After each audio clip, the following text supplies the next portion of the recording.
Legendary punk band DOA have a brand new studio album out now. We Come in Peace. There's also a brand new live album by DOA. Welcome to Chinatown, DOA Live.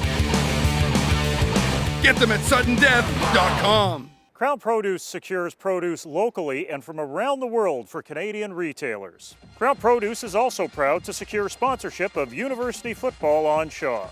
Krown Produce, supporting Canadian retailers and Canadian amateur football. Salty dogs win, prairie dogs lose, and pandas are adorable. Krown Countdown U counts down now.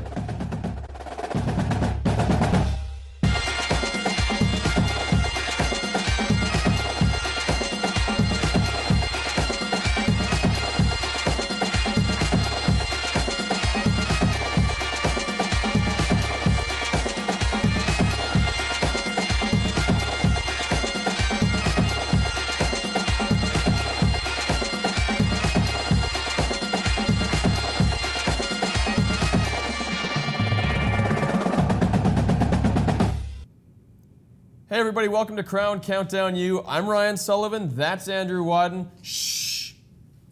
What is that? You hear that? Do you? I do. It sounds like it's coming from Quebec. It actually sounds like the sound of playoff hopes dying in Sherbrooke. Gorgeous day in Sherbrooke? Never mind that. How's this for gorgeous? Francis Lapointe with the unreal grab. Take another look at it, laying flat out. Just a beauty. Ladies love the highlight reel grabs, but he did pay the price for the catch. Eventually did catch his breath. Greene men up 7-zip. However, a couple minutes later, Jeremy Doyen Rock goes to the air. Look! Antoine Pernot looking like a modern-day Bob Coffin. A little excited about the play, too. A few plays later, Pierre-Luc Verigi to Max Fournier-Rioux. That's a big 3-7 from two dudes whose names I never want to put in a sentence together again. Caravan would eventually score and go up by 5. Just before the half, PLV makes a crucial mistake. Over the middle, right to Olivier Vieux. OGV with the thievery. Check out the mask on him too. Pretty sure that's out of the Bane collection from Batman. Pretty sure. This, however, is out of the awesome collection. JDR to Sebastian Blanchard. Catch him if you can. And they can't. Blanchard goes for 34 yards to Touché land. Or take the lead into the Blanche de Chamblay break. Taste of beer. Third cue, Sean Thomas Erlington rides his line to the outside, finds a hole for the major. Montreal back up by 5.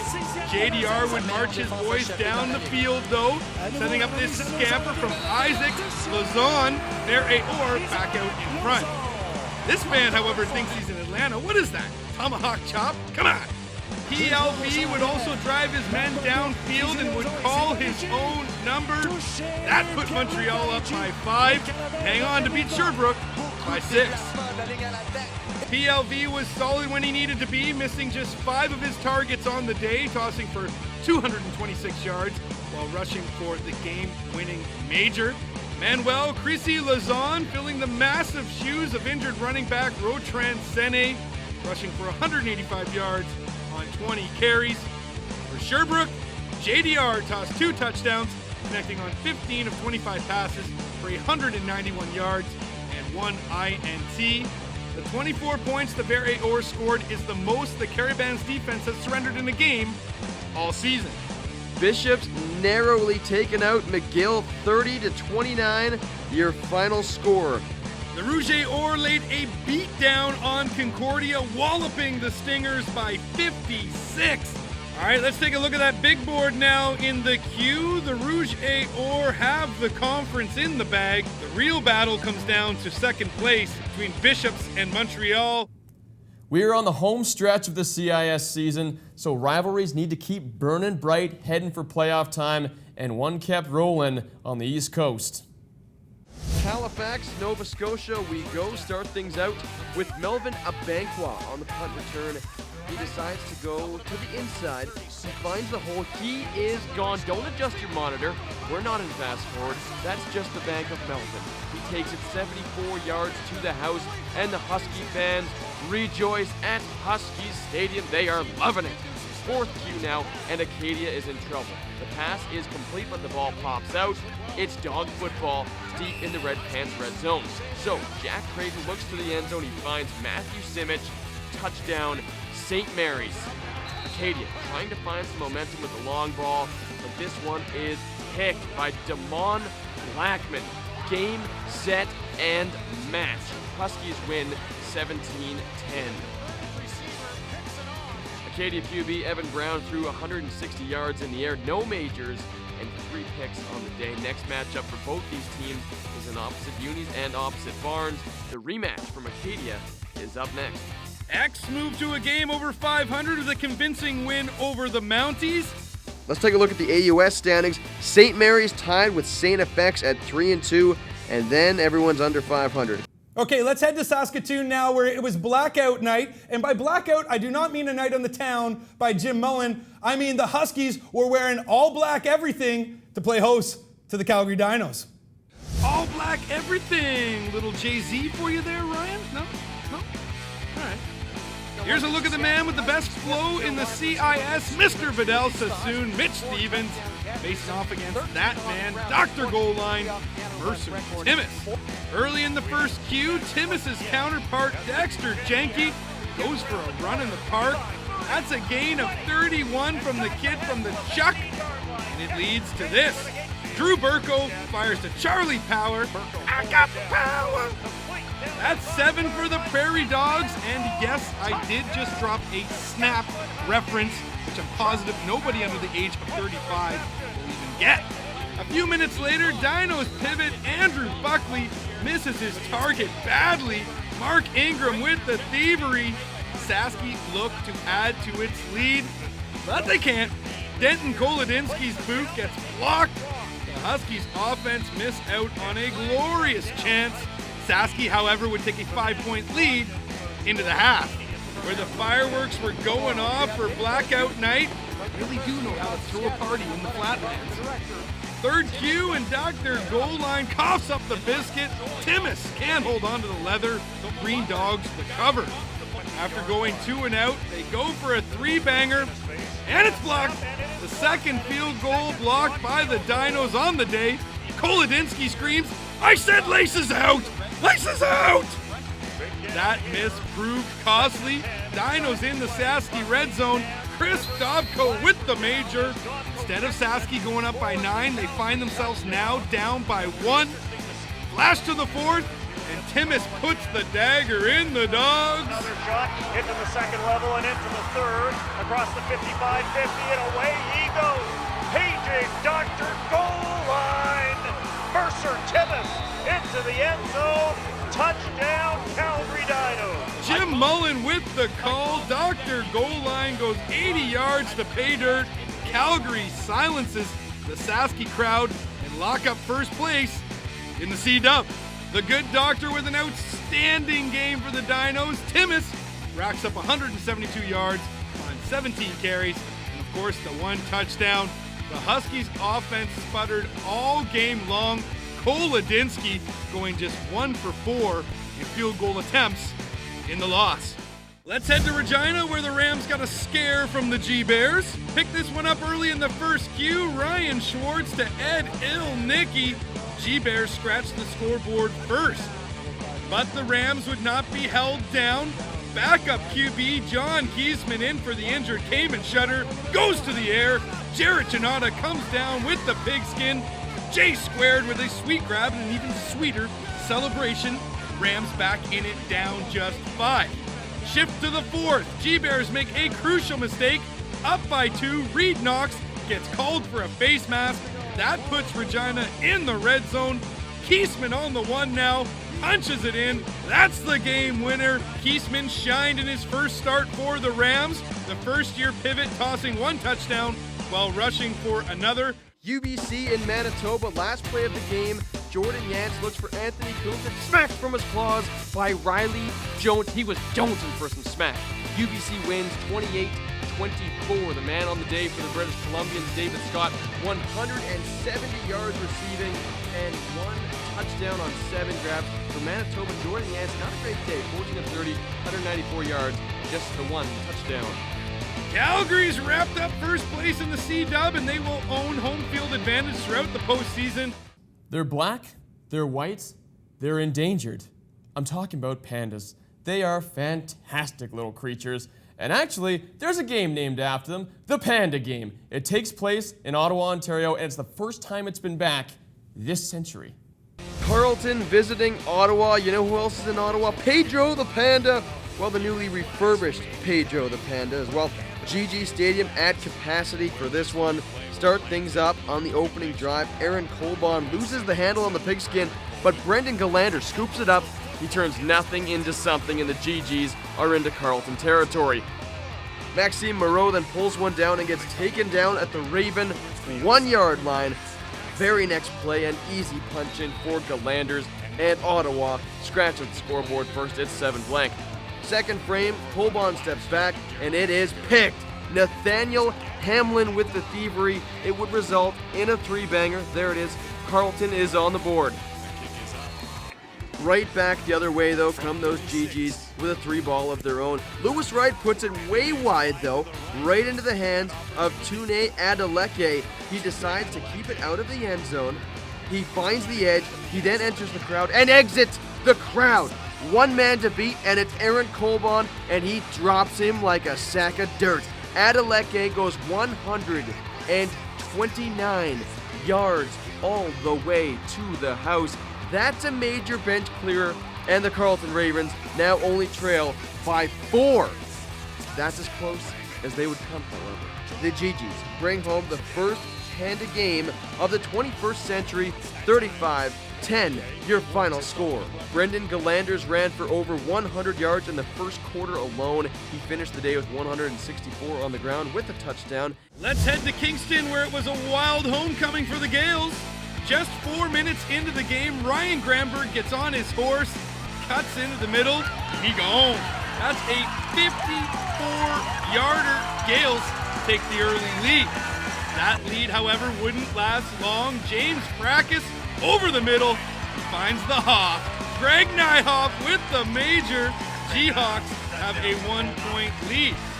Right before the half, they add to that. Fracas out of the shotgun, looks sideline, and connects with Scott Campbell, who goes 56 yards to Moneyland. We got an upset in the making. G-Hawks open the second half with a 3-banger, so lead now up to 11. And that's when Daniel Heslop was awakened. The former Savannah State Tiger puts on the afterburners. He could go all the hey, you down in front. Heslop goes 75 yards. G-Hawks lead down to 4. Shift to the fourth. Game now tied at 27. Jesse Andrews punches it in. Gales up 7 with less than 2 minutes to go. In the dying seconds, Fracas under pressure, looks end zone. Oh, buddy, it's the Hoff once again. Tie ball game. So we head to overtime. In the extra session, Ronnie Pfeffer with a chance to put the G-Hawks up by 3, but he comes up a few yards short. The Gales get it out of the end zone, so we remain deadlocked. Gales now with a chance to seal it. They go for the field goal, but it's blocked. Dylan Walmsley then decides to boot it through the end zone for the Rouge. Aaron Gazandam wisely pounces on it. Touchdown, Gales! What a finish, one you will only find in Canadian football. Billy McPhee tosses 2 touchdowns and just over 200 yards in the win. For the G-Hawks, James Fracas throws 4 majors, just over 350 yards on 23 of 35 passing. OUA rushing leader Dylan Campbell rushed for over 100 yards for a 5th consecutive game. McMaster Waterloo. Why am I pronouncing my W's as V's? Because it was Danny van der Voort bringing the crowd at Ron Joyce to their feet. 40 yards for the Dutch stud. Second quarter, and Marshall Ferguson hits Tyler Loveday. This thing is over. 66-3 the final for Mac.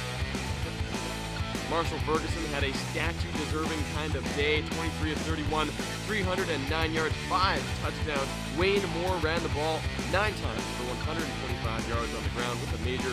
Purple Ponies took their unbeaten record on the road in Windsor. Now this is exactly how Ryan and I get ready to film before every show, just to smack each other around a little bit. First cue, Will Finch finds Tommy Marshall.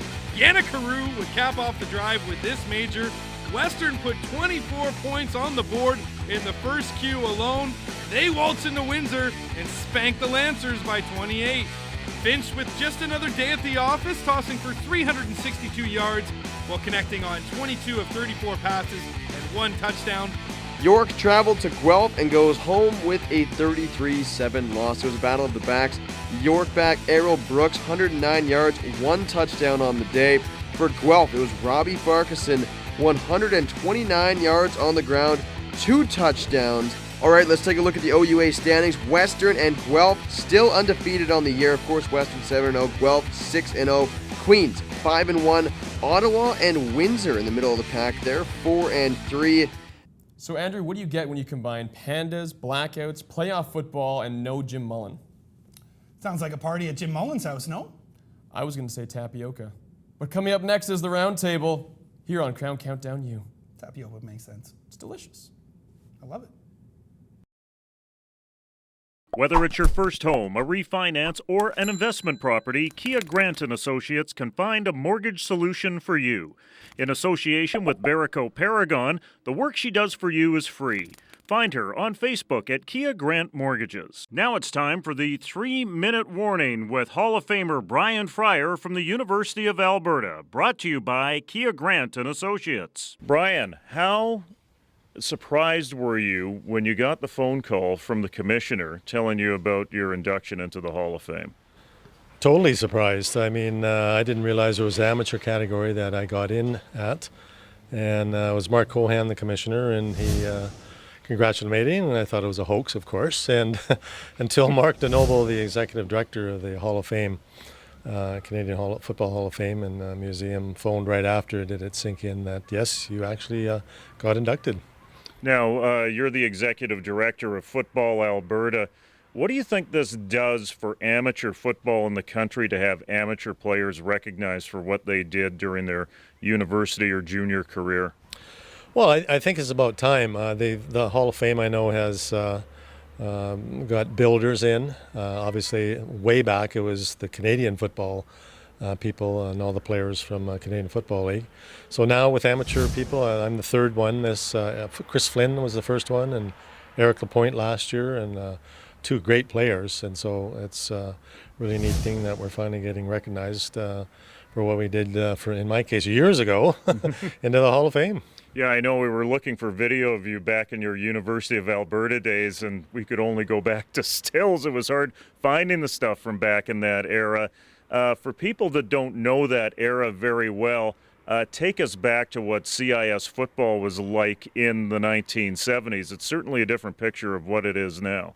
Well, it was structured where it was a little looser, I think, than it is now. Now they have so many more programs off-season, during the season for the athletes, student athletic things going on where they have to be good students as well as players. They've got more weight programs, and back then it was, we had a weight program, but let's just say I wasn't in the weight room very much. So, I mean, the football is the football. It's, there's players and there's coaches, and you have to have really good ones to be successful. And my first year, I was quite fortunate to be with great coaches and great players and won the Vanier Cup our first year that I was with the team. We're talking about getting the call from Commissioner Mark Cohan. What was it like when you got the call, or at least you got notice that you were the first Canadian university player drafted into the National Football League? Well, that was in my 4th year. In my 2nd year at university, I didn't have an idea I was going to play. 3rd year, watching the Eskimos go into Old Clark Stadium here in Edmonton and watching the receivers and saying, I think I can do that. And by the 4th year, I know I could play, and I was the territorial pick from Edmonton Eskimos. Each team back then could protect 2 players from the draft, CFL draft. But lo and behold, the Redskins drafted me, and I was the first Canadian who played as college ball in Canada to make it as a rookie. So quite a highlight that year.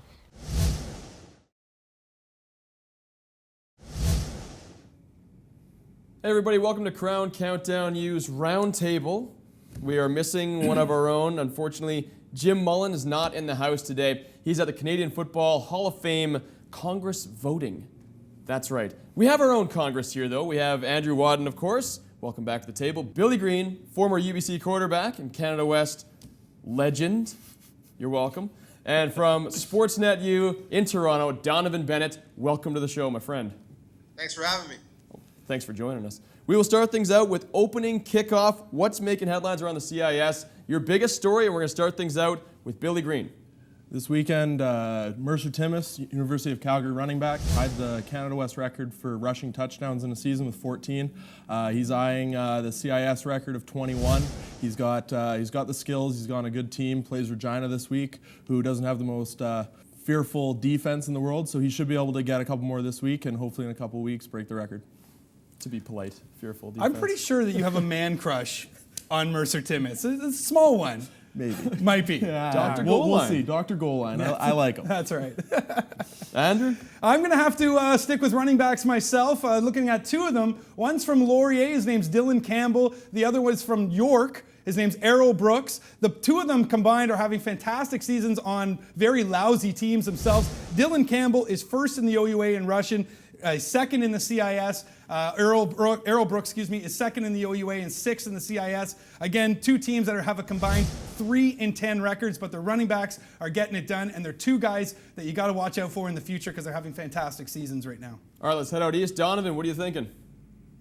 Man, you know what? I think something that's not being talked about, but if you ask coaches around the league, is a real storyline is Laurier. And they're still stuck on one loss, but when you look at the fact that they were tied with Guelph at the half, they took Windsor to overtime. They played Western tough, whereas actually leading at the half, and they're only school to hold Western under 50 points so far, and then they lose in overtime to Queens in Kingston at their homecoming. So they're playing some tough football. You mentioned Dylan Campbell. He's playing well as well. They're a team that's, even though they're not getting the wins, they're trending upwards, and they've got a nice year so far in recruiting. Since they've made the QB change from Julian John to James Fracas, they've been a different football club, and they've been at quite a spoiler down the stretch.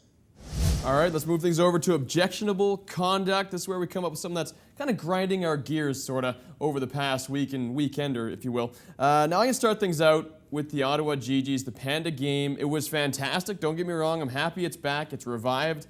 But at the end of the game, as you'll see in the clip here, he's flashing the number 1. It's a little premature, you might say. They're 4-3. That's very nice, but get your 1 down. You didn't win the title. You won the Panda, which is a phenomenal trophy, by the way. But let's move things over, get things going. Andrew Wadden. My objectionable conduct for this week is going to be the lack of offense that the Saskatchewan Huskies are putting up this season. They are second place in the Canada West at the moment. They are last in offense. They had 8 chances against Calgary in the second half to either extend their lead or to retake the lead, and they left the door, Calgary that is, left the door wide open for the Huskies to do it. The Huskies couldn't take advantage. They got 1 point off of 2 turnovers. Saskatchewan Huskies, their offense is lacking this year. A lot of people in Saskatoon right now upset with Brent Schneider, the offensive coordinator with the Huskies. Some people maybe saying that he might be on the hot seat. They love their football in Saskatchewan, and they deserve better, especially when it comes to offense, because that team really should be contending with Calgary for the Canada West title. To build on Andrew's comment, Brett Schneider has one of the best quarterbacks in Canada West. I think Drew Burko has all the skills and technical skills to be able to be a great quarterback going forward in the Canada West. He isn't being put in a position to succeed, I don't believe. At one point, you just have to believe that it's the coaches that aren't really being successful, putting a game plan forward for him to succeed. So I'm looking at the U of S offensive coaching staff. You guys need to put Drew in a better spot. Donnovan, we're drowning in Canada West talk here. What do you got out there? Well, let's take it to the Q. Big win for Bishops, but what really clouded that win was an unfortunate incident where their defensive back, Jonathan Fortin, had a head, neck injury, lay motionless on the field. Scary scene. But what I'm upset about was the fact that, it took 28 minutes for an ambulance to get to the field and to assist him, get him on a spinal board. Now, the good news is that he is healthy.